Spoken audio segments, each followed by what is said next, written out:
UPA काल में मोदी को फंसाने के लिए दबाव डाल रही थी सीबीआई। केंद्रीय गृह मंत्री अमित शाह का बड़ा बयान। दोस्तों, आपको बता दें, केंद्रीय गृह मंत्री अमित शाह ने बुधवार को कहा है कि कांग्रेस के नेतृत्व वाली स्प्रिंग सरकार के दौरान गुजरात में एक कथित फर्जी मुठभेड़ मामले में तत्कालीन मुख्यमंत्री नरेंद्र मोदी को फंसाने के लिए सीबीआई उन पर दबाव डाल रही थी। शाह ने यहाँ एक कार्यक्रम में ये बात तब कही जब उनसे पूछा गया कि क्या मोदी सरकार विपक्ष को निशाना बनाने के लिए केंद्रीय एजेंसियों का दुरुपयोग कर रही है। अमित शाह ने कहा कि सीबीआई कथित फर्जी मुठभेड़ मामले में पूछताछ के दौरान मोदी को फंसाने के लिए मुझ पर दबाव बना रही थी। उन्होंने कहा कि इसके बावजूद भाजपा ने कभी हंगामा नहीं किया। केंद्रीय गृह मंत्री ने कहा कि कांग्रेस नेता राहुल गांधी अकेले ऐसा नेता नहीं है जिन्होंने अदालत द्वारा दोषी ठहराए जाने के बाद सदन की सदस्यता गंवाई हो। इसे लेकर हो हल्ला मचाने की जरूरत नहीं है। अमित शाह ने कहा कि राहुल को अपने मामले की पैरवी के लिए ऊपरी अदालत में जाना चाहिए, लेकिन ऐसा करने की बजाय वो प्रधानमंत्री नरेंद्र मोदी पर आरोप लगाने की कोशिश कर रहे हैं। उन्होंने कहा कि कांग्रेस बेवजह ये भ्रम फैला रही है कि सजा पर स्टे नहीं हो सकता, अदालत चाहे तो स्टे दे सकती है। अमित शाह ने कहा कि राहुल ने अपनी सजा पर रोक लगाने की अब तक अपील नहीं की है। ये किस तरह का अहंकार है? आप एहसान चाहते हैं, एक सांसद के रूप में भी बने रहना चाहते हैं, लेकिन अदालत के समक्ष जाना नहीं चाहते। आखिर क्यों?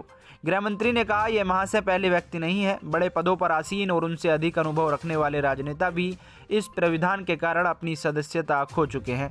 उन्होंने कहा कि लालू प्रसाद यादव, जयललिता और राशिद अलवी सहित 17 राजनेताओं को अदालतों द्वारा दोषी ठहराया गया जब वे या तो विधानसभा या संसद के सदस्य थे।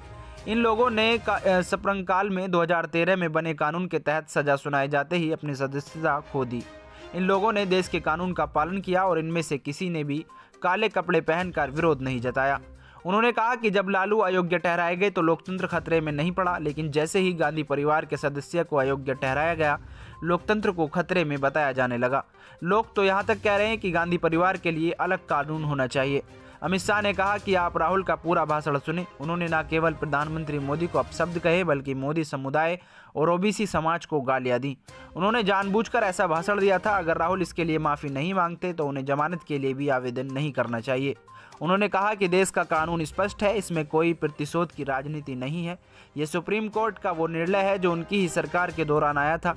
गृह मंत्री ने कहा कि ये राहुल ही थे जिन्होंने पूर्ववर्ती स्प्रिंग सरकार के दौरान एक अध्यादेश फाड़ा था जो शायद अब उनकी मदद कर सकता था। उन्होंने कहा कि ये देश का कानून है कि कोई जो भी अदालत द्वारा दोषी ठहराया जाता है वो संसद या विधानसभा की सदस्यता खो देता है। शाह ने कहा कि कांग्रेस के पास कई बड़े वकील हैं और उनमें से कुछ राज्यसभा सदस्य भी हैं। राहुल को कानूनी मुद्दों के बारे में उनसे सलाह लेनी चाहिए। राहुल को उनका सरकारी आवास तत्काल खाली करने के नोटिस के बारे में पूछे जाने पर अमित शाह ने कहा कि ये कोई जल्दीबाजी नहीं थी और ये सिर्फ एक स्वाभाविक प्रक्रिया थी। इस संबंध में सुप्रीम कोर्ट की स्पष्ट व्यवस्था है कि सजा सुनाए जाते ही सारी अन्य प्रक्रियाएं शीघ्रता से पूरी की जाएं। उन्होंने कहा कि ये देश का कानून है कि सजा सुनाए जाने के बाद संसद में उनके सभी भाषणों को रिकॉर्ड से हटाना होगा। उन्होंने कहा कि अगर राहुल को उनकी अयोग्यता का नोटिस कुछ दिनों बाद भी दिया जाता, इससे कोई फर्क नहीं पड़ने वाला था। सावरकर पर राहुल की टिप्पणी के बारे में गृह मंत्री ने कहा कि वीर सावरकर एकमात्र ऐसे स्वतंत्रता सेनानी थे जिन्होंने अंडमान जेल में 2 आजीवन कारावास की सजा सुनाई गई थी। ऐसे स्वतंत्रता सेनानी के लिए ऐसी भाषा का इस्तेमाल नहीं किया जाना चाहिए था। राहुल को वीर सावरकर पर अपनी दादी इंदिरा गांधी का भाषण पढ़ना चाहिए। अब तो उनकी अपनी पार्टी के लोग उन्हें सावरकर के खिलाफ नहीं बोलने की सलाह दे रहे हैं। 2024 के आम चुनाव पर शाह ने कहा कि मोदी फिर से बड़े बहुमत के साथ पीएम बनेंगे। भाजपा को 2019 के चुनावों की तुलना में 2024 के चुनाव में अधिक सीटें मिलेंगी। उन्होंने कर्नाटक में भारी बहुमत से सरकार बनाने का भी दावा किया। अमृतपाल पर शाह ने कहा कि वो हर 3 महीने में पंजाब के मुख्यमंत्री से मिलते हैं, चाहे सरकार कोई भी हो, और जब देश की सुरक्षा की बात आती है तो पार्टी के साथ खड़े होते हैं।